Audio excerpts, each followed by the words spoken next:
never see this kind government for Edo. I never see this kind of governor before. Wonder, wonder, wonder, wonder. Baseki, Now wow, Shaibu, now wonder, Edo people say make una carry go. wonder, wonder, wonder, wonder. Ajeto majeto karata o no vega Say it one. Baseki come on board Edo people they rejoice. make you go see secretariat to small do Buy small London. Edo civil servant before Mountain the salary a lot. Edo teacher go upgrade from analog To digital. pensioner they say thank you No more protest for their money. market women they say thank you No more illegal collection. Edo driver soon come No more chairman chop money. who dey buy dey build o No more CDA collection. Baseki Now wow, Shaibu now wonder, Edo people say make una carry go wonder, wonder, wonder, wonder. make you check infrastructure Edo people say make you carry go. make you check health sector Edo people say make you carry go. make you check agriculture Edo people say make you carry go. make you check empowerment Edo people say make you carry go. make you check development Edo people say make you carry go. Baseki Now wow, Shaibu now wonder, Edo people say make you carry go. Wonder, wonder, wonder, wonder. they don dey shed their evil money Edo use make una not collect. they don dey shed their dollar Edo use make una not collect. to stop the good work of Baseki No go walk in lie. if you collect am you go die Edo use make una hear me. there be destiny killer Edo use make una hear me. wetin happen for palace Na very big lesson. there be destiny killer Edo you make una use una head. Baseki Na wow, Shaibu na wonder, Edo people say make una carry go wonder, wonder, wonder, wonder. who are the final say in Edo election Edo people has the final say.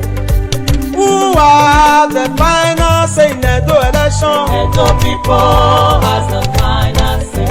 Edo people say na Obaseki dem want. Shaibu make una carry go. Oshomole ize iyamu. EFCC is waiting for you.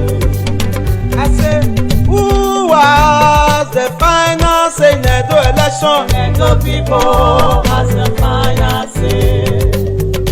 who was the final say in Edo election Edo people has the final say. Edo people say na Obaseki dem want. Shaibu make una carry go. Oshomole ize iyamu. EFCC is waiting for you. mama nega mama dawa eni Jesu menoge Everywhere for return to sender. Obaseki Shaibu mama nega mama dawa eni Jesu menoge Everywhere for return to sender. ebi bi amono leru giwo ebi bi amono leru giwo wa ga leru o Ebi bi amono leru vivo. Ebi bi amono leru vivo. so mo le de gbogbo Ebi bi amono leru vivo. say ya mu wari oba Ebi bi amono leru vivo. so mo le de gbogbo Ebi bi amono leru vivo. say ya mu wari oba Ebi bi amono leru vivo. akube Akube. nagalo iyeto akube wa no Electiona. wagi mama kube no so mo le de gbogbo Akúbọ̀ ẹtì wọn ní bọ̀wùdé rẹ̀. Kí màmá Akúbẹ̀ jẹ́ ìyá mú wá lọ́ba.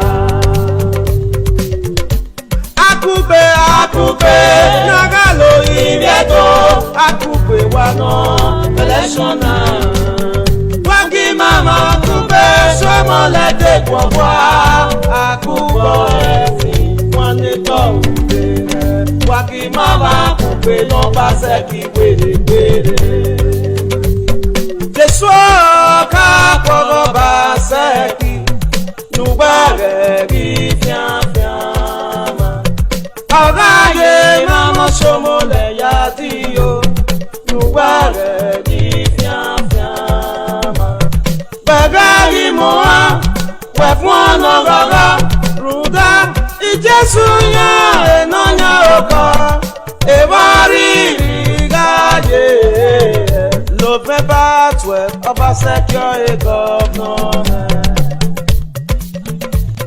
de soir ka poro ba seki nu ba gi fian ma agaye mama somo le ya dio nu ba gi fian ma webeli moa wefuano baba ruda Ijesu ya enonya oko ebari gaje lo fe ba twe baba secure e